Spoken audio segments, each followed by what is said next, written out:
Hello everyone, welcome on Guru Mantra study channel.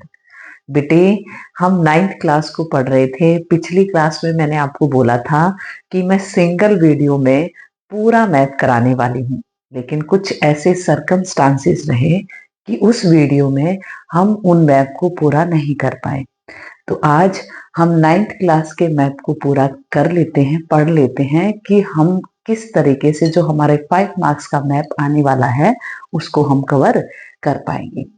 लेकिन बेटे, उससे पहले सभी से मेरी रिक्वेस्ट है कि आप वीडियोस को लाइक किया करो, उसमें कमेंट्स किया करो, शेयर किया करो, और जिसने भी चैनल को सब्सक्राइब नहीं किया है वो सभी बच्चे चैनल को सब्सक्राइब करें, ताकि मुझे भी, क्योंकि सभी को मोटिवेशन की जरूरत होती है। अगर आप उसमें कमेंट्स करेंगे या फिर चैनल को सब्सक्राइब कर रहे हैं, शेयर कर रहे हैं, ऐसा अगर आप करते हो तो मुझे भी बहुत सारा मोटिवेशन मिलता है। जैसे स्टूडेंट को नीड होती है, बच्चे को जो नीड होती है वो किसकी नीड होती है? सपोर्ट की। पेरेंट्स का सपोर्ट हो सकता है, टीचर्स का सपोर्ट हो सकता है। कोई एक एवरेज बच्चा या वीक बच्चा बहुत आगे जा सकता है, वो किसके कारण? मोटिवेशन के कारण। अगर किसी बच्चे को बहुत डीमोरलाइज किया जाता है, वो पहले से ही वीक है, अगर उसको डीमोरलाइज किया जाता है तब भी वो बहुत नीचे चला जाता है। ऐसा ही टीचर्स के साथ होता है। अगर आप उनको सपोर्ट करते हो, उनकी वीडियोस को, जैसे मैं अपनी बात करूं, मेरी वीडियोस को लाइक, कमेंट्स या फिर आप एक आध बात ऐसे बोलते हो तो मुझे बहुत मोटिवेशन मिलता है। क्लास में बच्चे बहुत सारे बोलते हैं कि आपकी टीचिंग काफी अच्छी लगती है, तो क्या आप ऑनलाइन इस चीज को नहीं दिखाना चाहेंगे कि हाँ, हमारे टीचर ऐसे हमें पढ़ाते हैं और इस तरीके से चीजों को एक्सप्लेन करते हैं? अगर सच में आप ऐसा करते हैं तो मुझे बहुत अच्छा लगेगा। तो आइए हम अपनी वीडियोस को स्टार्ट करते हैं, और इसमें हम पढ़ने वाले हैं, यहाँ से हमारी पिछली वीडियो रुक गई थी, यहाँ से हम कुछ क्या पढ़ेंगे? कुछ रेंजेस पढ़ने वाले हैं और कोस्टल प्लेन्स को पढ़ने वाले हैं, यानी कि जो कोस्टल एरिया पर हमारे प्लेन्स पाए जाते हैं, यहाँ से 1 मार्क्स का आपको मिल सकता है। देखिए क्या है कि सबसे पहले हम पढ़ना स्टार्ट करेंगे कुछ रेंजेस के बारे में, यानी कि जो पहाड़ की चोटियां होती हैं, रेंजेस होती हैं, वो किस तरीके से फैली हुई हैं और हमारे मैप में किस तरीके से आ सकती है। वैसे तो बहुत सारी चोटियां होती हैं, हम स्पेसिफिक पढ़ेंगे कि आपके मैप के अंदर कौन सी पहाड़ की चोटियां पूछी जा सकती है अकॉर्डिंग टू 9th क्लास। अब देखो, यहाँ ये जो जम्मू कश्मीर वाला इलाका है, यहाँ पर एक रेंज पाई जाती है जिसको कराकोरम रेंज कहते हैं। क्या कहते हैं? कराकोरम रेंज कहा जाता है। फिर इसके बाद एक छोटी सी रेंज पाई जाती है जिसको लद्दाख रेंज कहा जाता है, लद्दाख रेंज। और इसके बाद ये क्या है? जास्कर रेंज, यानी कि कराकोरम, लद्दाख और जास्कर, इस तरीके से 3 रेंज ये जम्मू कश्मीर वाले इलाके में आपकी पाई जाती है। और कराकोरम रेंज में यहां मैं एक बता दूं, एक चोटी पाई जाती है जिसको आप क्या कहते हो? K2 बोलते हो, K2। और इसकी हाइट 8611 मीटर है, किलोमीटर नहीं है, मीटर है। याद रखेंगे, यहाँ जम्मू कश्मीर वाले इलाके में 3 रेंज देखने को मिलती हैं। कितनी रेंज देखने को मिलती हैं? 3 रेंज देखने को मिलती हैं। कराकोरम, कराकोरम, लद्दाख और क्या है? जास्कर वाली 3 रेंज आपको देखने को मिलती है। इसी कराकोरम रेंज में एक पीक पाई जाती है जिसको K2 या गॉडविन ऑस्टिन कहा जाता है। क्या कहा जाता है? गॉडविन ऑस्टिन कहा जाता है। 8611 मीटर इसकी क्या रहने वाली है? हाइट रहने वाली है। पीक भी मैंने आपको साथ में करा दी है। अब इसके बाद हम पढ़ते हैं कि हिमालय की 3 रेंज पाई जाती है। कितनी रेंज? 3 रेंज पाई जाती हैं। अकॉर्डिंग टू हाइट वो रहती हैं। किस अकॉर्डिंग रहती हैं? According to height. अब इस तरीके से बात करें तो 3 रेंज ऐसे बना दी जाती हैं कि 3 रेंज ऐसे पाई जाती हैं, उनके अलग अलग क्या रहते हैं? नाम रहते हैं। जैसे जो सबसे ऊंची चोटियां पाई जाती हैं उनको क्या कहते हैं? ग्रेट हिमालयास कहते हैं, या फिर हिमाद्री कहते हैं। हिमाद्री, हिमाद्री कहा जाता है, या फिर इसको इनर हिमालयास भी कहा जाता है। इनर हिमालयास, मैंने सभी नाम बता दिए हैं। अब आपके पेपर में कुछ भी आ सकता है, तो रेंज को बताएं कि क्या है, ग्रेट हिमालयास, हिमाद्री या फिर इनर हिमालयास। अब हिमाद्री क्यों कहा जाता है, यहाँ पर बर्फ के बड़े बड़े ग्लेशियर्स पाए जाते हैं जिसके कारण इसको हिमाद्री बोला जाता है। फिर ये बीच वाली रेंज है तो इसको क्या कहते देते हैं, मिडल मिडल हिमालयास। क्या कह देते हैं, मिडल हिमालयास, मिडल हिमालयास। और इसका एक और नाम है हिमाचल, हिमाचल हिमालयास, हिमाचल हिमालयास भी इसको बोला जाता है। अब ये रह गई बिल्कुल छोटी, जिनकी सबसे छोटी हाइट की चोटियां पाई जाती हैं, जिसको क्या कहते हैं, शिवालिक बोलते हैं, शिवालिक, शिवालिक, या फिर इसको आउटर हिमालयास बोला जाता है। क्या बोला जाता है, आउटर हिमालयास। तो देखो ये नॉर्थ में आपने जम्मू कश्मीर के अंदर 3 रेंज को स्पेसिफिक पढ़ा, ये अलग हैं, ये जो हिमालयन की रेंज है इससे टूटी हुई है, अलग हैं। तो यहाँ पर केटू पाई जाती है जिसको कराकोरम, लद्दाख, और ये जास्कर रेंज यहाँ पर पाई जाती हैं। फिर हिमालयास की हमने 3 रेंज पढ़ी जो मैं एक्सप्लेन कर चुकी हूँ। फिर इसके बाद आपको पता होना चाहिए जो राजस्थान का इलाका है, कहाँ का इलाका, राजस्थान का इलाका, यहाँ पर पाई जाती है अरावली रेंज। और अरावली रेंज वर्ल्ड की पुरानी पहाड़ की चोटियों में से एक मानी जाती है। तो ये क्या है, अरावली रेंज है। अरावली रेंज वर्ल्ड की पुरानी जो पर्वत श्रृंखलाएं होती हैं उनमें से एक है। आगे फिर ये वाला हिस्सा आपका क्या रहता है, विंध्या रेंज। क्या रहता है, विंध्या रेंज। थोड़ा सा आप ये गुजरात वाला इलाका है, इसको थोड़ा सा इस तरीके से छोड़ के यहां से आप इंडिकेशन कर सकते हो इस तरीके से, विंध्या रेंज। क्या है, विंध्या रेंज। यहाँ पर देखो लिखा हुआ है, अगर आप कंफ्यूज हो तो यहाँ स्पेलिंग वगैरह सभी चीजें देख सकते हो। इसको विंध्या रेंज कहा जाता है। अब इसके ही नीचे एक रेंज आती है जिसको क्या कहते हैं, सतपुड़ा रेंज कहा जाता है। यानी कि विंध्या रेंज और क्या है, सतपुड़ा रेंज यहाँ पर पाई जाती हैं। तो ये आपके जो पीक्स वगैरह है, जैसे हमारे ये ईस्टर्न घाट है, ये वेस्टर्न घाट है, ऐसे आप याद रखेंगे। अब मैं आपको कोस्टल प्लेन को अलग से पढ़ाने वाली हूँ कि कोस्टल प्लेन जो यहाँ पर छोटे छोटे जो हमारे प्लेन्स बने हुए हैं उनको किस नाम से जानते हैं। इस मैप में सिर्फ आप इतना ही सीखो कि कुछ पहाड़ की चोटियां पाई जाती हैं। और अब देख लो थोड़ा सा कोस्टल प्लेन्स को भी मैं यही समझा देती हूँ कि कौन कौन से कोस्टल प्लेन्स आपके पाए जाते हैं। जैसे यहाँ अगर ऊपर वाली बात करें तो यहाँ पर एक कोस्ट पाया जाता है जिसको कोंकण कोस्ट कहते हैं। ये यहाँ लिखा हुआ है कोंकण कोस्ट, ये वाला हिस्सा क्या कहलाता है आपका, कोंकण कोस्ट कहलाता है। फिर इससे छोटा सा जो आपका हिस्सा है एक, इसको कन्नड़ कोस्ट कहा जाता है। कई बार ये पेपर में नहीं पूछा जाता, बहुत ही कम एरिया को कवर करता है, लेकिन इसको जो बड़े लेवल के एग्जाम होते हैं उसमें पूछ लिया जाता है केरल से पहले, जैसे ऐसे केरल स्टार्ट होता है उससे थोड़ा पहले, और इस यहाँ तक इस इलाके में ये आपका क्या पाया जाता है, कन्नड़ कोस्ट पाया जाता है। लेकिन ये आपके 9th क्लास में नहीं पूछा जाने वाला, ये एडिशनल है, मैंने आपको बता दिया। फिर यहाँ पर एक कोस्ट पाया जाता है जिसको क्या कहते हैं, Malabar coast, Malabar coast, Malabar coast. तो इस तरीके से यहाँ पर आपके पेपर में कोंकण कोस्ट आने वाला है और यहाँ से क्या आने वाला है, मालाबार कोस्ट। आपको इस तरीके से इसको इंडिकेट कर देना है, किनारे किनारे के साथ में आप क्या कर देंगे, इंडिकेशन इसका कर देंगे। उम्मीद करती हूँ आपको ये चीजें समझ में आ गई होंगी। अब इस तरफ देखेंगे तो यहाँ पर एक कोस्ट पाया जाता है जिसको कोरोमंडल कोस्ट कहते हैं। क्या कहते हैं, कोरोमंडल कोस्ट। इस तरीके से यहाँ पर ये लिखा हुआ है कोरोमंडल कोस्ट। और यहाँ पर फिर आप ये देखेंगे, यहाँ ये कोस्ट होता है जिसका नाम क्या है, ये नदन सिरकार कोस्ट है। नदन सिरकार कोस्ट, जो कि यहाँ पर इसका नाम लिखा हुआ है नदन सिरकार कोस्ट। तो कोस्ट आपको यहाँ वाला Konkan coast, Malabar coast, Coromandel coast, और ये आपका क्या रहने वाला है, ये आपका रहने वाला है जो नदन सिरकार कोस्ट रहने वाला है। तो इस तरीके से आपको याद रखना है। ये आपके कोस्ट वाले इलाके हैं। उम्मीद करती हूँ बहुत अच्छे तरीके से ये चीजें आपको समझ में आ रही होंगी, क्योंकि इसमें कुछ मुश्किल नहीं है। जिसको बच्चे को स्टेट और कैपिटल अच्छे तरीके से आ गए, ये सारे के सारे मैप आपको बहुत बेहतर तरीके से समझ में आने वाले हैं। अब आप ये है क्या है, आप अगला मैप देखेंगे कि किस तरीके से आपको ट्रॉपिक ऑफ कैंसर वगैरह का इलाका है उसको भी देख लेंगे, और आपके जो प्लेट्यूज पाए जाते हैं उनको भी देखने वाले हैं। देखें,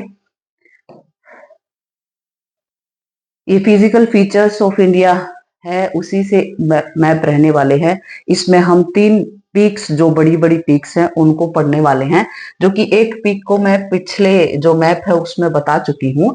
तो देखो क्या है, ध्यान से सुनना बेटे।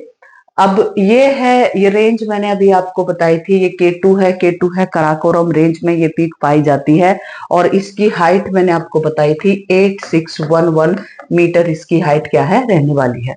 फिर आप एक रेंज पढ़ते हो, ये आपका सिक्किम का इलाका है, और सिक्किम में कंचनजंगा रेंज पाई जाती है। क्या पाई जाती है? कंचनजंगा, और इसकी हाइट है 8586 इसकी क्या रहने वाली है, हाइट रहने वाली। हाइट मीटर्स में ही लिखते हैं, किलोमीटर्स में नहीं होती है। आगे फिर किलोमीटर्स में अगर आप निकालें तो आप 1000 से क्या कर सकते हो, डिवाइड कर सकते हो। फिर यहाँ एक केरल के इलाके में एक पीक पाई जाती है जिसको अन्नाईमुडी पीक कहते हैं। अन्नाईमुडी 2695 मीटर इसकी क्या रहती है, हाइट रहती है। अन्नाईमुडी की अगर हाइट पूछें तो ये आपकी कितनी है, 2695 मीटर ये क्या रहने वाली है, हाइट रहने वाली है। अन्नाईमुडी पीक, जो कि केरल के इलाके में पड़ती है, वेस्टर्न घाट की सबसे ऊंची चोटी है।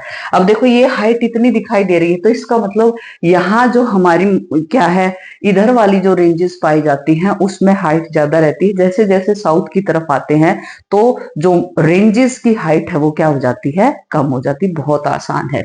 आगे देखें, लेकिन हाइट आपके पेपर में नहीं आएगी, आपको इंडिकेशन आ सकता है कि आप ये बताएं कि ये जगह कहां पर है। अगर ये बात करें, हम साउथ इंडिया की बात करते हैं, तो अब हम पढ़ रहे हैं प्लेट्यूज के बारे में। किसके बारे में पढ़ रहे हैं? प्लेट्यूज। प्लेट्यूज हमारे मेन आपके पेपर के अंदर जैसे 3 प्लेट्यूज को पूछा जाने वाला है। ये आपका डेक्कन प्लेट्यू है, यहाँ लिखा हुआ है ऑलरेडी। ये आपका क्या है, डेक्कन प्लेट्यू। अगर आपसे पूछ लिया जाए indicate the Deccan plateau on India map, तो इस तरीके से आप कर सकते हो। फिर इसके बाद वाला जो हिस्सा है, यहाँ पर पाया जाता है मालाबार प्लेट्यूज। मालाबार प्लेट्यूज, और एक यहाँ पर जैसे छत्तीसगढ़ और झारखंड का इलाका है, जहां पर यहाँ ये गुजरात मध्य प्रदेश का इलाका, कुछ राजस्थान के इलाके को कवर करता है, तो ये मालाबार प्लेट्यू। और ये क्या है, छोटा नागपुर प्लेट्यूज। 3 प्लेट्यूज आपसे पूछे जा सकते हैं, तो इनमें से आपको बहुत अच्छे तरीके से इनको क्या करना है, इंडिकेट करना है। उम्मीद करती हूँ आपको समझ में आ गया होगा। ये आपका बेटे फ्रांस का मैप है। फ्रेंच रिवॉल्यूशन होती है, जो फर्स्ट चैप्टर आप 9th का पढ़ते हो, फ्रेंच रिवॉल्यूशन, उसमें 4 सिटीज को इंडिकेट करने के लिए आपको बताया गया है। तो इसमें 4 सिटीज को आप किस तरीके से इंडिकेट करेंगे, बहुत ध्यान से सुनना। हो सकता है आपको जो मैप है वो बिल्कुल प्लेन मिले। प्लेन मिले तो फिर उसमें आप क्या करेंगे, उसमें जैसे ये आपका फ्रांस का यहाँ से पूरा मैप बनता है, तो उसमें नॉर्थ वाले इलाके में थोड़ा सा नीचे की तरफ ये टिप को पकड़ेंगे, और टिप को लेते हुए नीचे की तरफ लगाएंगे, तो वहां पर आपका क्या मिलता है, पेरिस मिलता है। पेरिस किसकी राजधानी? फ्रांस की राजधानी। फिर ऐसे ही इस तरफ आएंगे तो आपको मैप में ऐसे बना हुआ एक जैसे पिन पॉइंट बना हुआ मिलेगा, उस पिन पॉइंट के पास में आप लगा देंगे। ये हिस्सा देखेंगे, इस तरफ आएंगे, इस तरफ आएंगे तो एक पिन पॉइंट मिलेगा, पिन पॉइंट के पास में लगा देंगे नैंटीज। नैंटीज जो कि बहुत बड़े लेवल पर यहाँ पर जो ट्रेड वगैरह होते थे, इस तरीके से। और यहाँ पर एक पिन पॉइंट आपको मिलने वाला है जो बोर्डोक्स को इंडिकेट करता है। किसको? बोर्डोक्स को। तो पेरिस, नैंटीज, बोर्डोक्स, और एक रहने वाला है आपका मर्सलीज। मर्सलीज आपका जो नेशनल एंथम उन्होंने बनाया था, आपने चैप्टर के अंदर पढ़ा होगा, तो मर्सलीज शहर के ऊपर ही बनाया था, तो इसको यहाँ से इंडिकेट करने वाले हैं। ये आपका फ्रांस का मैप है। फ्रांस के मैप में 4 ही चीजें आने वाली हैं, इनमें से एक आपसे पूछी जा सकती है। ये कैपिटल है नैंटीज और बोर्डोक्स जहां से बड़े लेवल पर ट्रेड होता था, और प्लस मर्सलीज एक नाम का शहर था, उसी के आधार पर एक क्या बनाया था, national anthem of the France. तो इस तरीके से आप इनको इंडिकेट कर सकते हैं। ये बहुत इंपॉर्टेंट मैप है। फर्स्ट आपका जो चैप्टर है लॉन्गिट्यूड लैटिट्यूडनल जो एक्सटेंट ऑफ इंडिया है उसके बारे में हम पढ़ते हैं। जैसे अगर ये बात करें आप नॉर्थ से लेकर साउथ तक इंडिया किस लैटिट्यूड में एग्जिस्ट करता है, थोड़ा सा इसको समझा देती हूँ कि हम वर्ल्ड में कुछ इमेजिनरी लाइंस पढ़ते हैं। जैसे ये हमारी क्या है, 0 डिग्री इक्वेटर है, 0 डिग्री इक्वेटर। अगर ये बात करें तो ये जो लाइन इमेजिनरी लाइंस हम लगाते हैं ये हमारी क्या कहलाती हैं, लैटिट्यूड्स कहलाती हैं। अगर हम इसी तरीके से ऐसे लाइन लगाते हैं तो ये हमारी क्या कहलाती हैं, लॉन्गिट्यूड्स कहलाती हैं। ये जो लेटिट्यूड्स होती हैं ये हमें हेल्प करती हैं किसको स्टडी करने में, क्लाइमेट को स्टडी करने में हेल्प करती हैं। और ये हेल्प करती हैं हमारी लॉन्गिट्यूड्स जो होती हैं वो टाइम को स्टडी करने में या टाइम को जानने में हमारी क्या करती हैं, हेल्प करती हैं। अब जैसे पृथ्वी ऐसे घूमती है वेस्ट से लेकर ईस्ट की तरफ इस तरीके से घूमती है, और अगर ये सन इस तरफ है तो ऐसे घूमती है, तो सनलाइट पहले इधर आएगी फिर बाद में आएगी। तो इसी कारण लॉन्गिट्यूड से हम टाइम को जानते हैं। और ध्यान से सुनना, इक्वेटर से जब हम पोल्स की तरफ जाते हैं, कहां जाते हैं, पोल्स की तरफ जाते हैं, तो आप ये देखेंगे ठंड बढ़ती चली जाती है, तो ये हमारी क्लाइमेट को रिप्रेजेंट करती हैं।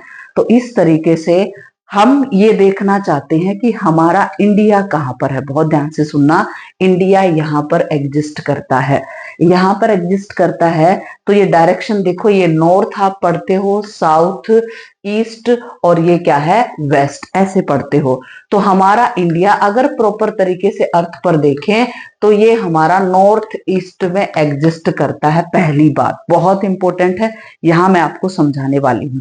अब देखें, पूछ ले आपसे कि ये बताएं कि इंडिया किस किस लैटिट्यूड के बीच में एग्जिस्ट करता है। तो इंडिया आप यहां से लेकर यहां तक ऐसे जब हम लाइन लगाते हैं तो ये आपके क्या है, लैटिट्यूड्स हैं, यहाँ पर जैसे ऑलरेडी यहाँ पर दिखा रखे हैं। ध्यान से सुनना, 8 डिग्री 4 मिनट्स यहां से लेकर और 37 डिग्री 6 नॉर्थ यहां पर है। अब नॉर्थ यहां पर भी नॉर्थ लिखा जाना है, वैसे साउथ लिख दिया इन्होंने, यहां पर भी नॉर्थ लिखा जाएगा, क्योंकि ध्यान से सुनना, हमारा जो इंडिया है वो किस हेमिस्फीयर में है, नॉर्थ हेमिस्फीयर में। अगर ऐसे देखें इस हेमिस्फीयर को तो ईस्टर्न हेमिस्फीयर में है। लॉन्गिट्यूड को और लैटिट्यूड को एक ही स्फीयर में देखो कैसे, कि हमारा जो इंडिया है यहां से यहां तक का जो एक्सटेंड है ये वाला, और ये वाला एक्सटेंड है, ये 8 डिग्री 4 से लेकर 37 डिग्री 6 तक एग्जिस्ट करता है, और जो कि इस एक्सटेंड को दिखाता है, ये वाला एक्सटेंड ये दिखाता है। उम्मीद करती हूँ आपको ये समझ में आ गया होगा।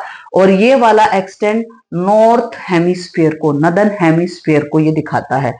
अगर ऐसे बात करें, इस तरीके से बात करें, तो यहां से यहां तक जो इंडिया है वो 68 डिग्री 7 और 97 डिग्री 25 ईस्ट, यहां पर दोनों पर क्या लिखा जाएगा, ईस्ट लिखा जाएगा। क्या लिखा जाएगा, ईस्ट। ये इंडिया की डायरेक्शन को दिखाते हुए इन्होंने ईस्ट और वेस्ट लिख दिया है, ऐसे नहीं लिखा जाता, क्योंकि हमारा इंडिया किस हेमिस्फीयर में है, ईस्टर्न हेमिस्फीयर में है। तो उम्मीद करती हूँ ये नॉर्थ 8 डिग्री और 37 डिग्री नॉर्थ के बीच में, लैटिट्यूड के बीच में, और लॉन्गिट्यूड आपका क्या है, 68 डिग्री 7 और 97 डिग्री 25 यानी कि 25 के बीच में एग्जिस्ट करता है। ठीक है, उम्मीद करती हूँ आपको ये समझ में आ गया होगा। फिर ये देखो, ये क्या कह रहे हैं आपको, नॉर्थ से लेकर साउथ तक का एक्सटेंट, यानी कि जो कितने किलोमीटर लंबाई को ये कवर करता है ये पता होना चाहिए, 3214 किलोमीटर। और ईस्ट से वेस्ट या ईस्ट से वेस्ट की तरफ को कितना है, ये आपका 2933 किलोमीटर ये आपका रहने वाला है। उम्मीद करती हूँ आपको यहां तक चीजें क्लियर हो गई होंगी। ये आपकी क्या है, यूनियन टेरिटरीज है, जो मैं आपको जो कल परसों जो वीडियो आई थी उसमें आपको बता चुकी हूँ। जैसे आपकी जो यूनियन टेरिटरी है, Andaman and Nicobar, port Blair, Chandigarh जो हमारी common capital of Punjab and Haryana, Dadar Nagar Haveli और दमन द्वीप को एक जगह बना दिया है, उनकी कैपिटल क्या है, दमन है। और दिल्ली दिल्ली रहेगी। जम्मू विंटर में रहती है, श्रीनगर समर में कैपिटल रहती है, लक्षद्वीप कावारती और पुडुचेरी को मैंने 3 स्टेट में आपको एक्सप्लेन किया था कि 3 स्टेट में रहने वाली है, उसको आप पिछली वीडियो में आप देख लेना। लद्दाख, लद्दाख की कैपिटल क्या है, लेह है। ये इस तरीके से हम कर चुके हैं इनको।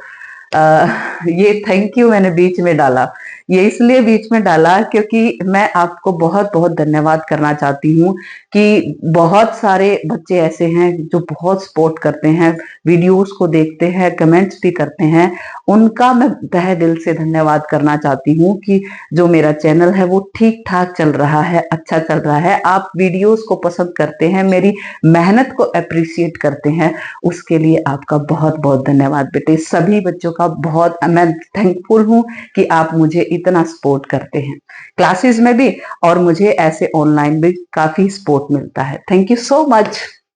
देखें, अब हम क्या है, रिवर्स को पढ़ने वाले हैं कि कौन कौन सी रिवर्स हमारे इसमें आने वाली हैं।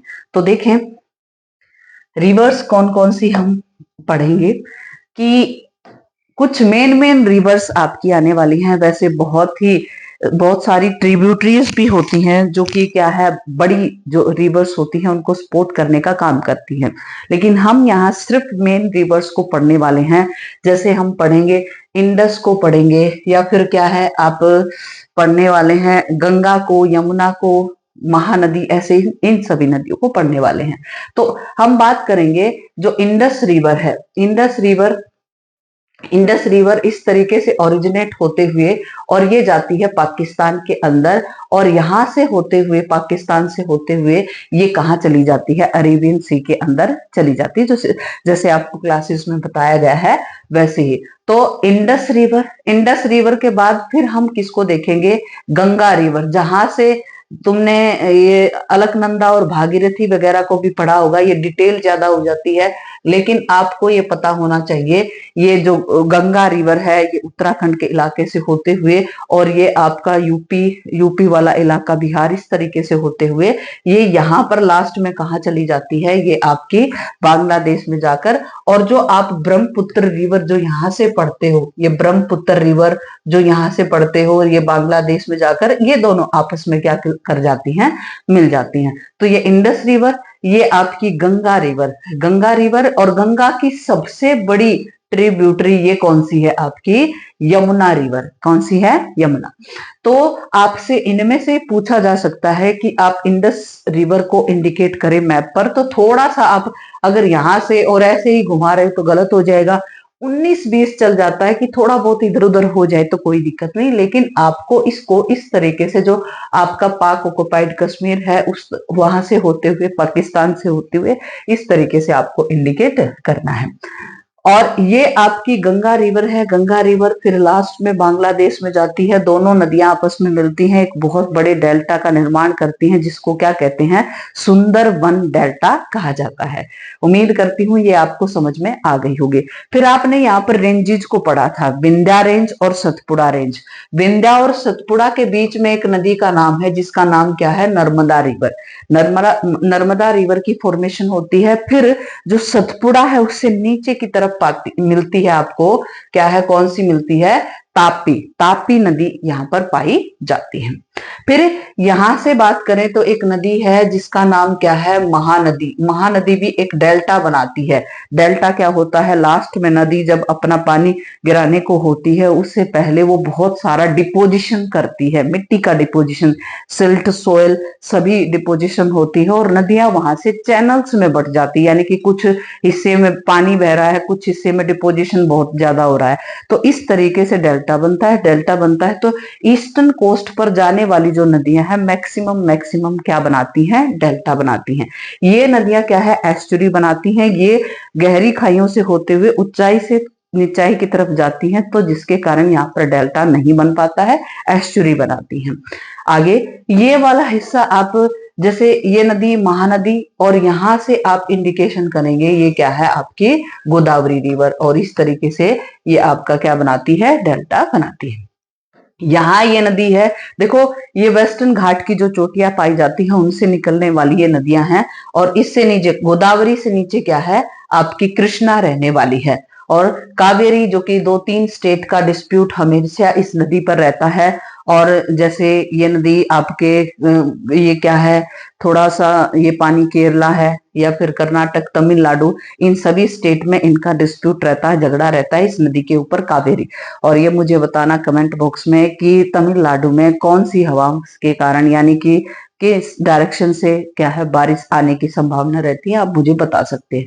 तो ये आपकी नदियां मैप के अंदर आने वाली हैं, इसमें आप इन्हीं नदियों को पढ़े, इससे ज्यादा 9th क्लास में नहीं पूछा जाने वाला। जो हायर लेवल होता है उसमें ट्रिब्यूटरीज को भी पढ़ लिया जाता है, जैसे आप ये पढ़ते हो कि जो इंडस रिवर है उसकी कौन कौन सी ट्रिब्यूटरीज पाई जाती हैं, तो झेलम, चेनाब, रावी, ब्यास और सतलुज, ये सारी ट्रिब्यूटरीज पाई जाती है। इनको डिटेल में पढ़ा जाता है, एक एक नदी को पढ़ा जाता है कि एक नदी की कितनी सारी ट्रिब्यूटरीज है, या फिर उसकी कुछ डिस्ट्रीब्यूटरीज भी हैं, ऐसे देखा जाता है।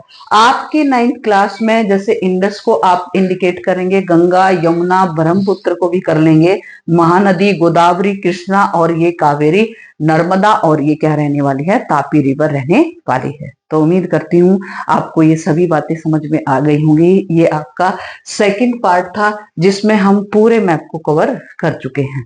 तो तब तक के लिए बेटे नेक्स्ट क्लास के लिए इंतजार करें। कोई टॉपिक नहीं आता है, नहीं समझ में आता है, तो मुझे कमेंट कर दे, मैं कोशिश करूंगी उसकी वीडियो लेकर आऊं। तब तक के लिए थैंक यू, बाय बाय।